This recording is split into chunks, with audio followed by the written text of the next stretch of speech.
Kabisote, gusto mo ba ng macaroni istapegi? Nakawiwilihan ng mga chikiting? Panoorin mo ang video na to hanggang sa dulo at ito ay ituturo ko sa iyo ng buong buo, kabisote. Stay put ka lang dyan, kabisote. Let's go! First step, hiwain mo lang ng maliliit yung mga sibuyas na yan.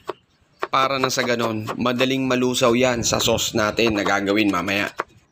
After mong mahiwa yan, mag-grate ka naman ngayon ng mga carrots. Kapag okay na, maggisa na tayo ng mga aromatics. Simulan natin sa bawang at sibuyas. Kapag translucent na, maglagay ng mga 2 kutsarang tomato paste.